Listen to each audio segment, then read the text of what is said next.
So 50 is what we are looking at. It's 9:30. All the three heavyweights of the Aam Aadmi Party, from Manish Sisodia to Atishi, who's the present Chief Minister, and Aam Aadmi Party chief and the face of this election, that is Mr. Kejriwal, are trailing. We are looking at 9:30. The numbers are only consolidating for the BJP. So what happens now? How many rounds do you think it would be over, Professor Shastri? I don't know of the exact rounds, but I think, as we have been saying since morning, by around 10:30, the picture would be clear.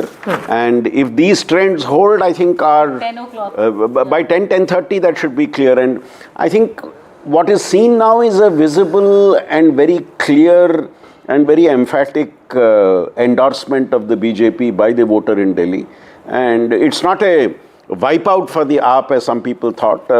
They would be a responsible opposition, hopefully, with 19 to 20 seats. And the fact that the three major leaders are trailing is again a huge setback for the party as it dons the role of an opposition at the state level. May not even become the LOP. You know, if he loses, then he doesn't even become the LOP, forget the CM. That is definitely not. And I'm looking at 1993 results. That was the last time the BJP came to power, Neerja. They had won 49 of 70 seats. This is becoming better than that, if it actually moves upwards of 50 now. And they had polled around 42.8%. If we are looking at a number of 50, it means BJP's numbers in Delhi, the voter percentage would be in the range similar to their Lok Sabha numbers. Yeah, upwards of 49, perhaps even 50%. It could be, depends on the tightness of the race. It would definitely be above 45, 46. 47. And if the margins are huge, it would be 49 plus, as you said. But I would suspect it is in the range of 46 to 40. So that means they have been able to hold the 30% swing voters, which used to vote them in the Lok Sabha, but not in Vidhan Sabha. Now they've been able to hold that. That is the critical part. And they only needed 10%. So if they hold that, then because they were not like, the 38%, they had the vote share even in this. Okay. Aishwarya, since Aishwarya has been tracking Parvesh Verma all through this entire campaign. He spoke to him multiple times and he's joining us now from the BJP office. Aishwarya, Parvesh Verma did not get tickets in the Lok Sabha. He was certainly disheartened, but he makes a comeback on this as someone who manages to defeat the Aam Aadmi Party patron. If that happens, of course it's 9:30, we are going with a lot of caution, but that will be the story of a leader then. He has come out of the shadows of his father, the late father.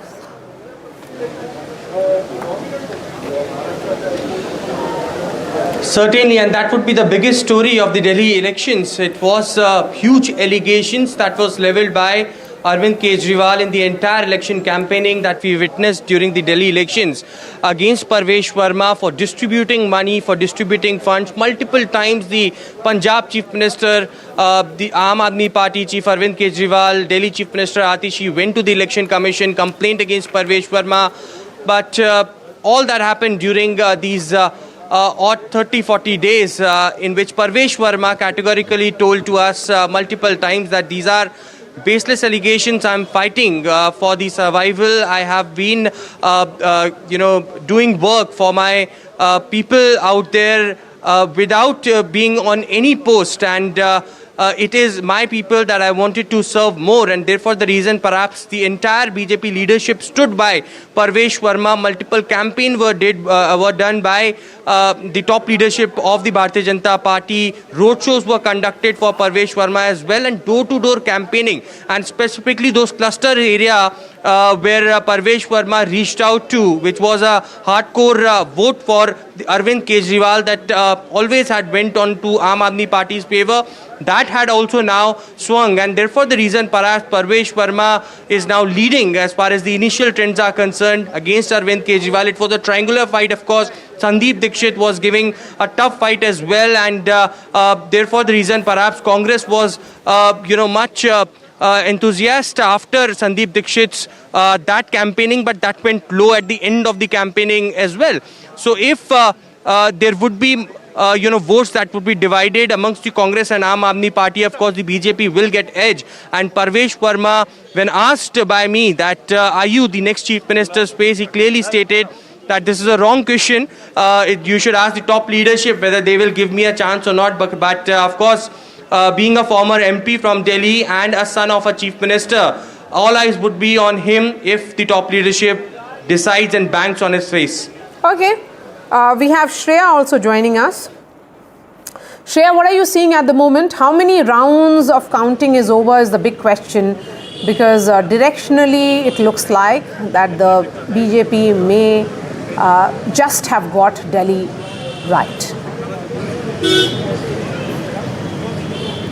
That's right, Maria. I am in Maharani Bagh right now, and this is where, votes are being counted for all the major constituencies, be it the Kasturba Nagar constituency, the hot seat, Kalkaji Assembly constituency, Okla, and also Jangpura. We know Kalkaji and Jangpura are very important constituencies for Aam Aadmi Party. We have seen in the yesteryears, these seats have been the stronghold for Aam Aadmi Party, but right now, as we can see, Aam Aadmi Party big guns are trailing, and we have seen the exit polls have spoken, and now the voters have already decided the fate of the political future of the national capital. We can see Mr. Manish Sisodia, the sitting CM Atishi, they are all trailing, and the 2 rounds of voting have been done already. 2 rounds of counting of votes have been done already. We know Okla is also a very interesting constituency. There is a triangular fight between Aam Aadmi Party, BJP and the AIMM, but we can see BJP